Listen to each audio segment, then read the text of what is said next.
People who froze during an argument and only thought of the perfect comeback 6 hours later. What was it?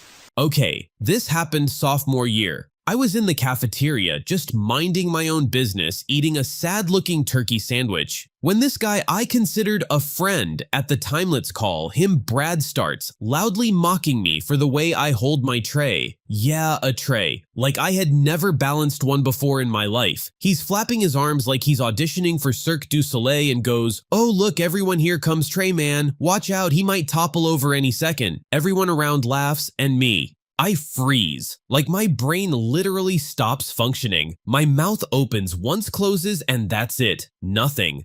Meanwhile, Brad keeps going. He starts inventing little scenarios. Oh, Tray Man is gonna spill his juice box on his hair. Oh no, he's a disaster in slow motion. I wanted to punch him, I wanted to scream, I wanted to disappear. I say nothing. My friends try to intervene, but I'm already frozen, holding my sandwich like a hostage. 6 hours later on the bus ride home, my brain hits me like a truck. Perfect comeback.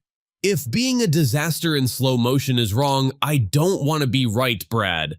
Also, I checked. Your eyebrows are auditioning for their own horror movie. I immediately imagine the look on his face, the gasps, the cafeteria erupting in chaos. I laughed so hard I almost hit my head on the bus seat. I never said it. My brain didn't give me a chance, and Brad probably went home thinking he'd won the cafeteria war. But man, 6 hours later, I was crafting an epic mental humiliation scene that would have been legendary. Sometimes at night I rehearse it. Slowly, I can almost see the way his face would have melted like Play-Doh under a heat lamp. This was in senior year. We had a group project worth 40% of the final grade. I spent weeks making charts, coding, and basically doing all the work while my so-called friend Jessica did, well, nothing. The day of the presentation, she starts throwing shade during rehearsal. Maybe if someone here actually knew how to read a chart, this wouldn't look like kindergarten art. I froze. My mouth went dry. I could feel all 28 neurons in my brain short-circuiting at once. I just nodded like a bobblehead, pretending I didn't hear her, while inside I was screaming every possible insult ever invented. She kept talking, smirking, and my other group members awkwardly shuffled. I wanted to punch her in the face with my laser pointer. 6 hours later, walking home, the perfect comeback arrives like a tsunami. Oh, Jessica, thank you for pointing that out.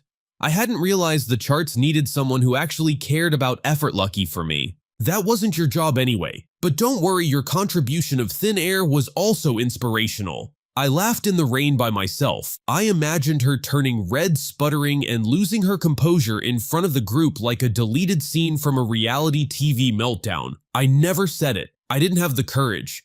But that night I imagined replaying the whole argument in slow motion with her dignity crumbling frame by frame. Honestly, sometimes I wish I'd had a time machine just to drop that line at the perfect moment. Freshman year, I was sitting at lunch with my best friend at the time, Tom, when a kid from another table, some guy named Derek, decided to challenge me on something trivial. He said, "You honestly think pineapple belongs on pizza? That's disgusting." My brain just froze. I could hear my heart pounding in my throat, my jaw locked like a steel trap. I wanted to defend myself. I wanted to launch into a fiery monologue about culinary freedom, but instead I just nodded weakly. Derek smirked like he'd just won a Nobel Prize. Tom tried to jump in, but Derek waved him off with a smug grin. My stomach churned. I spent the rest of lunch simmering in silent humiliation. 6 hours later, as I'm brushing my teeth at home, it hits me. The perfect comeback. Oh, Derek, you're right. Pineapple doesn't belong on pizza in the same way your personality doesn't belong in public. But hey, we can all learn to tolerate flavor eventually, right? I laughed so hard in the bathroom mirror, nearly spitting toothpaste everywhere. I could practically see Derek choking on his smug grin. If I had said it, I never delivered it. Freshman, me was too scared, but adult me keeps it in the mental vault of petty victories. Sometimes I imagine a parallel universe where I actually said it, and Derek's smug ego imploded spectacularly. I was on the bus coming home from school, sitting next to this guy, Kevin, who I thought was a friend, but apparently he thought he was my mortal enemy that day. We were arguing about the most ridiculous thing, like who could eat the most pizza in a single sitting. Totally pointless, right? Anyway, mid-argument, Kevin leans over and says, "Honestly, you're pathetic. You think you're funny, but you're just sad." I freeze. Not literally, but mentally. My brain just short circuits. I can feel my mouth moving like it's trying to form words, but nothing comes out. My dignity slowly leaks out through my ears. The bus driver honks at a stop. Kids laugh and Kevin keeps smirking. I sit there holding my water bottle like it's a life preserver. 6 hours later, I'm lying in bed scrolling TikTok, and suddenly the perfect comeback hits me like a freight train. Oh, Kevin, I might be sad, but at least I'm not the guy who brags about pizza while failing geometry. Enjoy your third slice and your F in algebra. I literally laugh out loud, waking up my cat who gave me a look like, "Dude, what are you doing?" I never said it. But I imagine Kevin's smug face melting as I deliver it in slow motion, his bus seat shaking under the weight of pure humiliation. This one is darker. I was in the cafeteria, and my friend Jason and I were joking around about this kid, Ricky, who always tried to insult us for attention. He goes full-on theater mode and shouts, "You guys are losers, totally useless." I freeze, absolutely freeze. The words hang in the air. My brain is trying to catch up, but fails. I just sit there with my sandwich half-eaten, imagining quietly plotting revenge in the afterlife instead. 6 hours later, lying awake at night, I think of it. Oh, Ricky, if being loud and obnoxious counted as intelligence, you'd have a PhD by now. Oh wait, you don't even have basic human decency. It's petty, chaotic, and perfectly satisfying in my mind. I picture him sputtering, throwing his lunch tray like a dramatic villain in a soap opera. I never delivered it. I was too chicken. But I still replay that mental meltdown at least once a week because it's way more satisfying than anything I could have actually said. Senior year, we had this ridiculous group chat with like 12 people. One friend, Megan, decides to pick a fight over emojis. Yes, emojis. She texts, "Your emojis make you look immature." I stare at my phone. The chat explodes. People are laughing, taking sides, adding fire emojis like it's the apocalypse. My brain locks up. I can't respond. My thumbs hover over the keyboard for a full 10 minutes while my heart races. 6 hours later, sitting in my room eating a bag of chips, the perfect response comes. "Megan, thank you for the feedback. I'll make sure to consult the emoji authority next time before expressing myself. Also, your leadership skills in petty arguments are truly inspiring, like watching a toddler rule a kingdom of sand." I laughed so hard that I dropped my chips. I never sent it. It would have caused chaos of epic proportions, and honestly, I kind of like that. It exists only in my mental theater. Freshman year, I had this class where a teacher's pet, Tara, decided to publicly roast me over a trivial homework question. She says, "Wow, did you even try? My grandma could do better math in her sleep." I froze. Completely froze. My brain shorted out. My mouth opened, closed, and not a sound came out. My cheeks were flaming red and everyone around me was giggling like hyenas. 6 hours later, I'm on the couch, scrolling memes, and suddenly the comeback hits me like lightning. "Oh, Tara, I didn't realize your grandma was grading our homework today. Tell her I said hi and maybe she can give you a lesson in humility while she's at it." The mental satisfaction is indescribable. I picture Tara sputtering, face red, papers flying. My imagined revenge is cinematic perfection. I never said it, of course. But now, whenever I think about that moment, I replay it with added dramatic music and slow-motion hair flips. I was in the library with my friend Lucas when some guy, Martin, whispers sarcastically, "Oh, you think you know what you're doing? Cute." I freeze. Not a word comes out. I wanted to launch a verbal nuke, but my mouth betrayed me. 6 hours later, lying in bed, scrolling Instagram, the perfect comeback emerges. "Martin, I admire your commitment to being wrong in every possible way at once. Truly, it's a talent." I laugh quietly in the dark, imagining his jaw dropping, glasses sliding down his nose, the whole library turning to witness the humiliation. I never said it, and honestly, part of me likes it that way. It exists purely in my imagination, untouched by real-world consequences. So this happened at a college party. I was hanging out in the kitchen with a few friends when this guy, Kyle, who I barely knew but who had a personality like a trash fire, decides to critique me loudly. "You really think you're funny? Everyone's laughing at you, not with you," he says. I freeze. I literally feel like my brain evaporated. My mouth refuses to form words. My hands grip the red Solo cup like it's a life raft. Kyle keeps going, inventing reasons why I'm a social failure. My laugh, my hoodie, even the way I chew. My friends try to step in, but I just nod like a mannequin, unable to defend myself. 6 hours later, after sobering up and scrolling memes in bed, the perfect comeback hits me like a lightning bolt.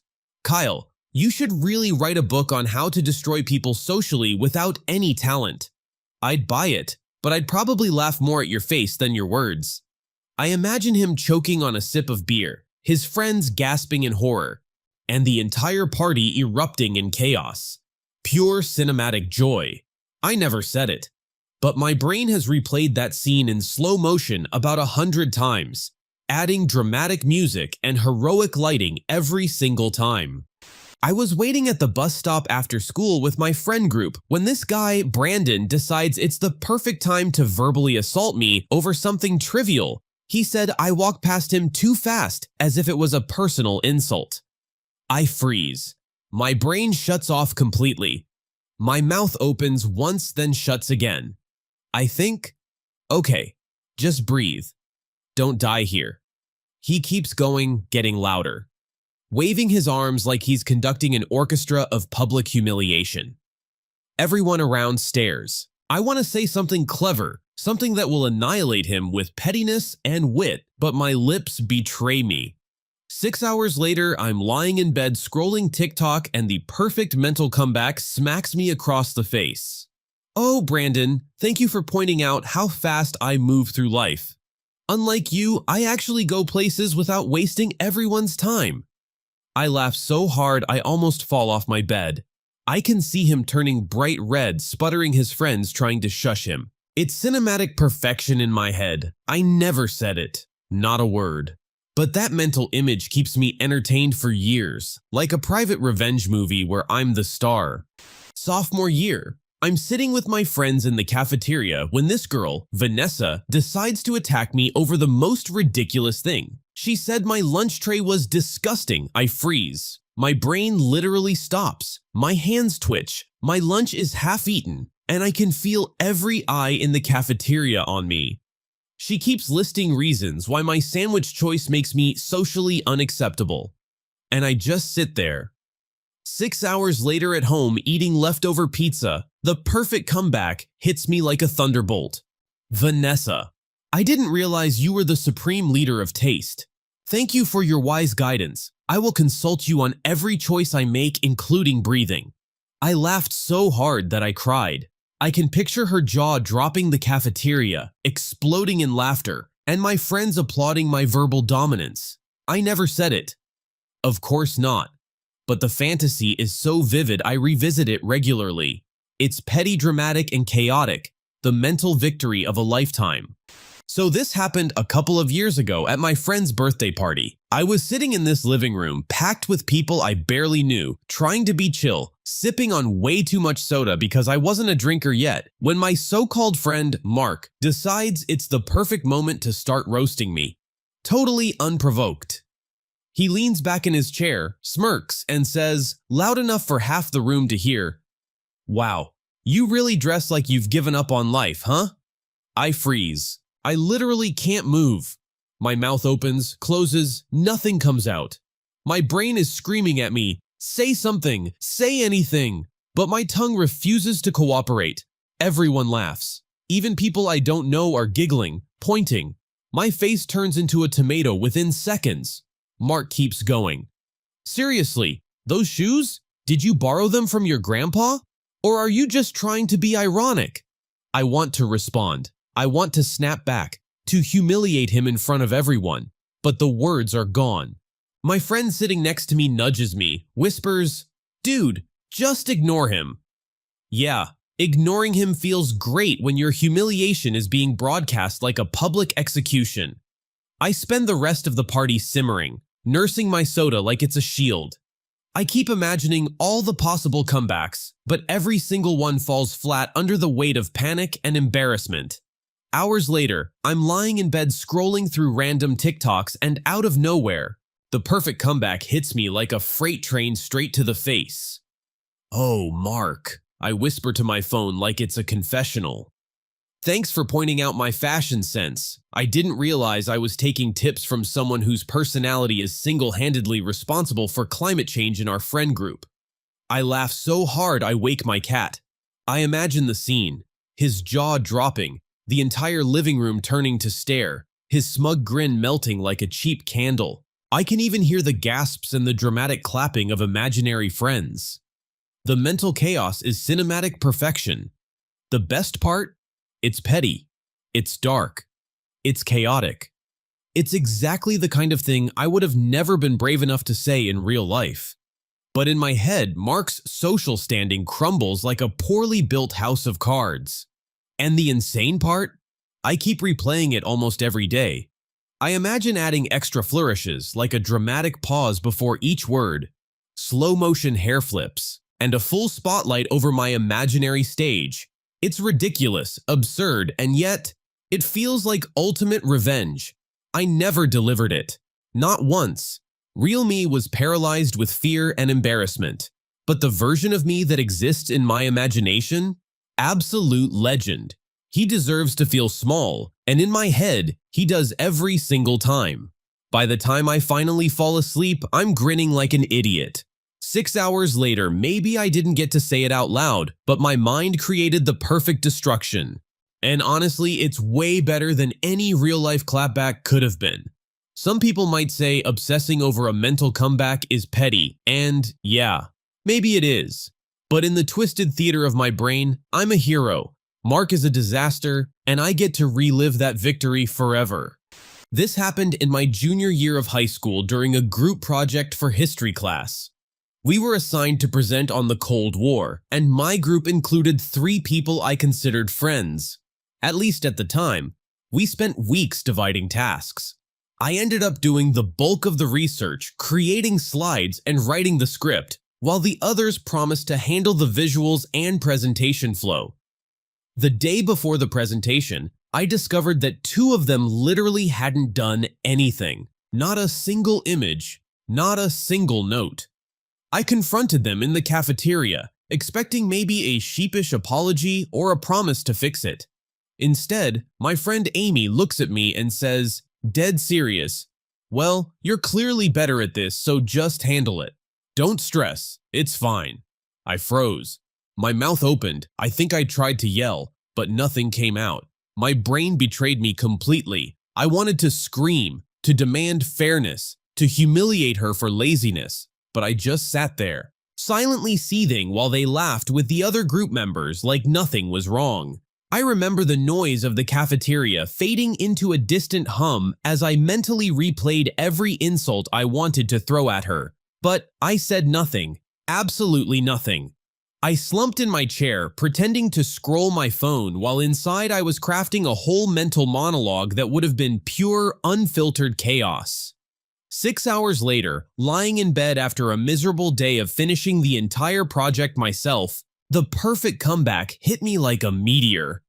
"Oh, Amy," I whispered to my ceiling like she could hear me through the universe.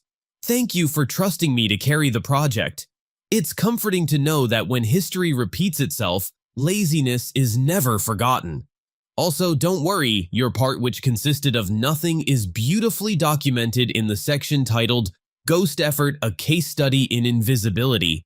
I laughed so hard I woke up my cat, who jumped like I'd performed some sort of magical explosion. I can picture her reaction perfectly, pale, horrified, scrambling to justify herself, and realizing too late that I had crafted a mental massacre she'd never recover from. The absurdity of it all, the fact that I did nothing in the moment yet, had built an entire narrative of chaos, humiliation, and petty justice in my mind, was almost satisfying enough to make the real-world betrayal feel tolerable.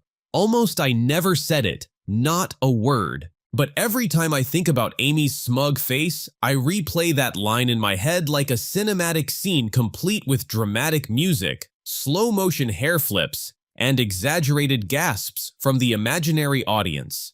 Honestly, it became a sort of private victory.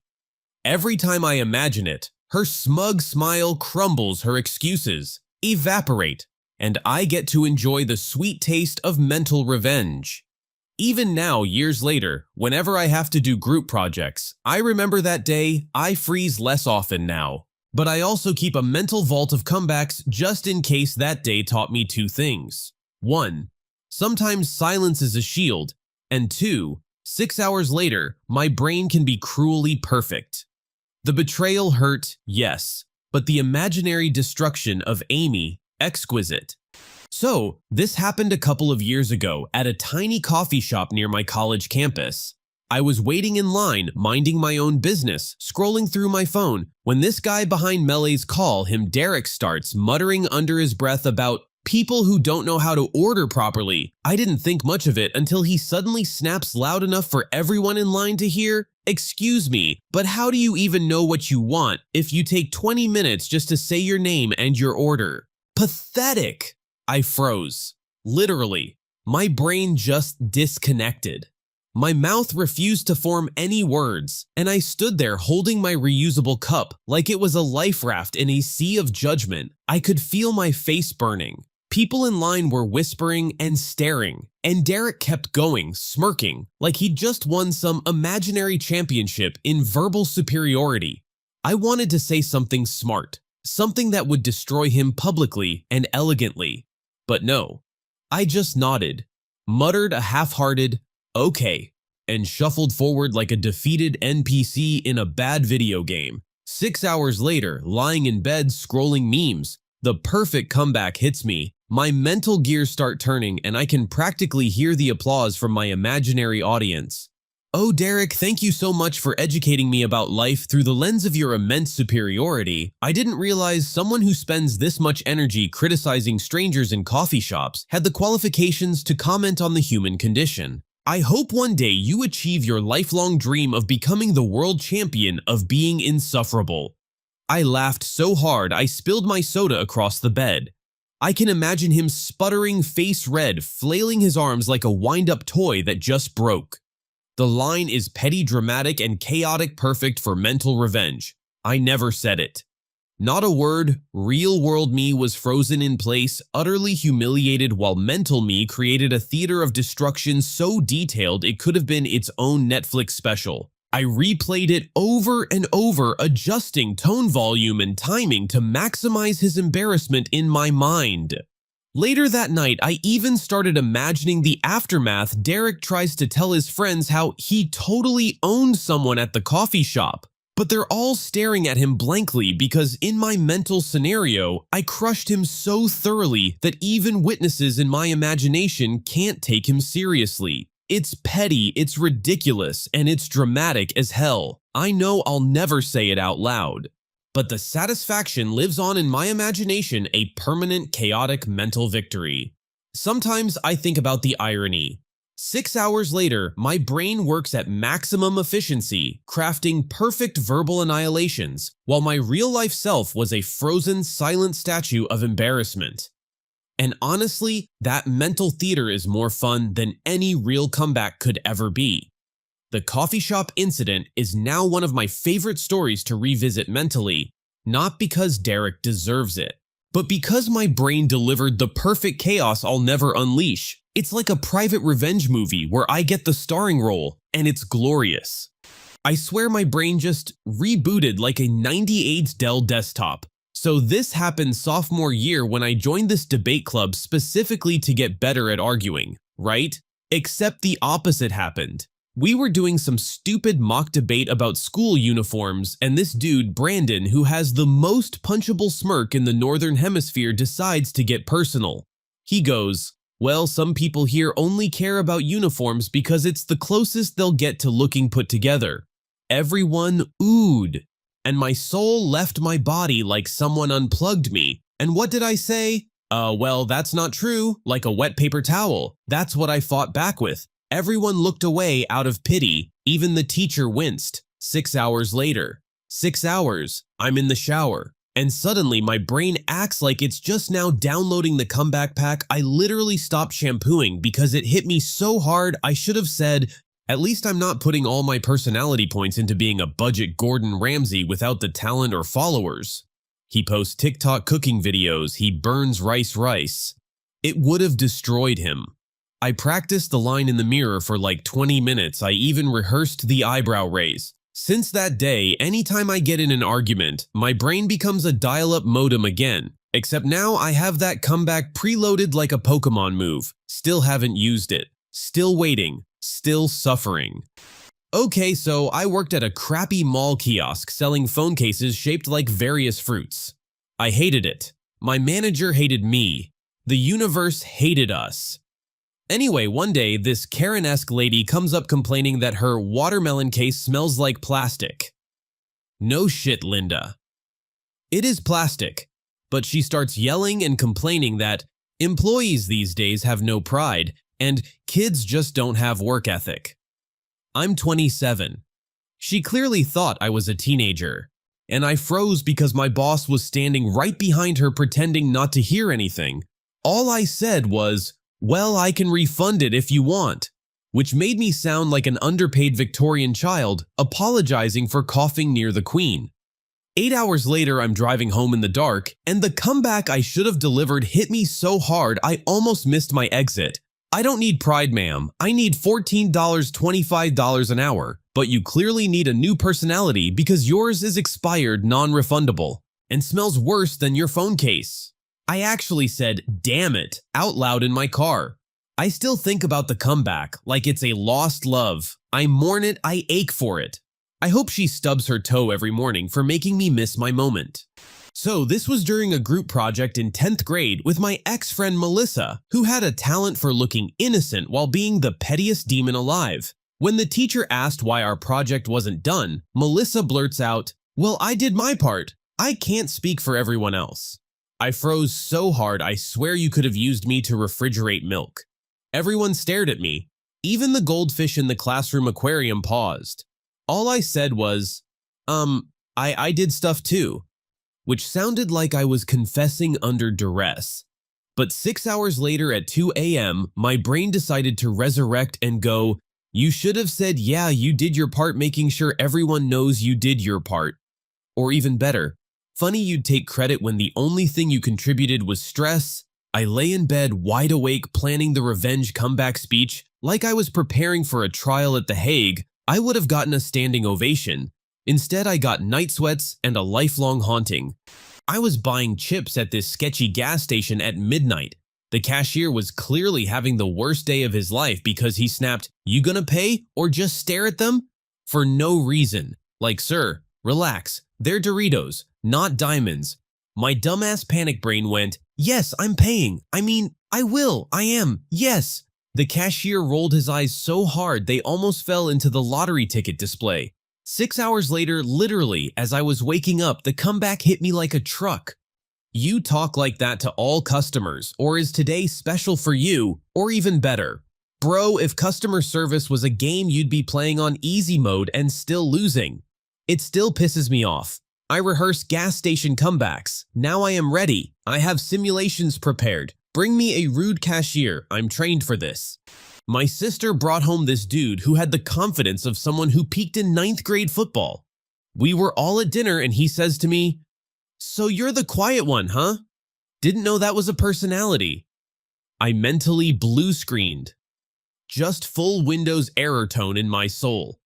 All I managed was, I don't know. 6 hours later at midnight, I shot up in bed like I'd been electrocuted. I remembered the line I should have thrown like a grenade across the dinner table.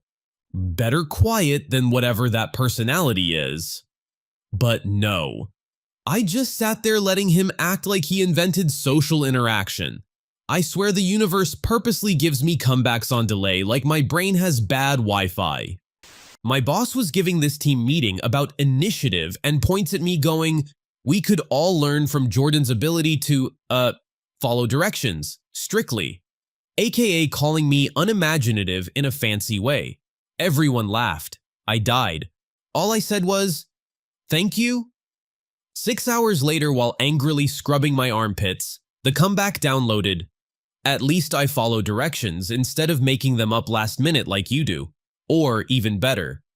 If I'm following directions, maybe give better ones." I could have quit right there with dignity. Instead, I shampooed aggressively and plotted hypotheticals like a deranged goblin. Went on a date with this guy who talked like he was doing a TED Talk nobody asked for. He criticized the movie I picked and said, "It's okay, not everyone has refined taste." My dumb brain went, "Oh, yeah, true. I hate myself." 6 hours later, while scrolling TikTok and spiraling, the perfect line hit me. "Refined taste? You ordered chicken tenders at a sushi place." I almost texted it. Almost. But it would have been weird sending a comeback 6 hours after the date ended. So now it lives only in my soul as emotional scar tissue.